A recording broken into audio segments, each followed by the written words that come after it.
I'm making a game as a student, meaning that I don't get much time to contribute to the development of my game. So in this video, I'll be trying to finish my game, and along with that, I will share some tips and tricks which will help you to finish your game as well.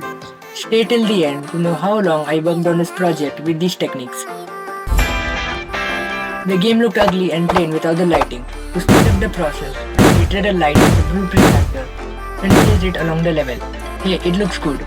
Here's the hard part, the final boss. Designing him and his, well, takes time, along with the animation, code and bug fixes, along with any extra features that may come to your mind. Here, I use a technique called no free day, meaning that if you even get a small amount of time, even 2 minutes, make full use of it. This one came in a clutch when trying to import and figure out all the dynamics here and adding few final touches to the environment. I started working on the main menu. I designed the simple, plain and boring menu which looked horrible. So I designed the logo for this game and made a 3D menu this time. Now here comes my second trick for keeping me productive. Break down the tasks. Set daily goals which you need to complete. Breaking down these complex tasks into smaller ones and having a clear goal for the day makes it really easy to move ahead and stay motivated. More on it later. I had a few characters planned, so I animated and imported them. I had a grand plans for the project.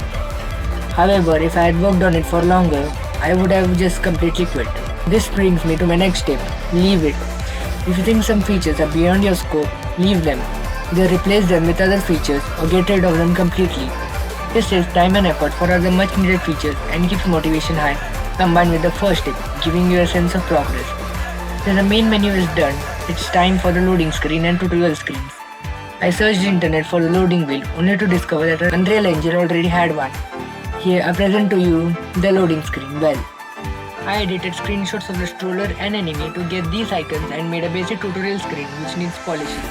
For the finishing touch, I added the long awaited emojis to the characters, a cool hat for the boss, and also I have a dancing rat pet planned. While making of this video, I was able to get the stroller mod imported, took no pain at all, and added a dancing rat.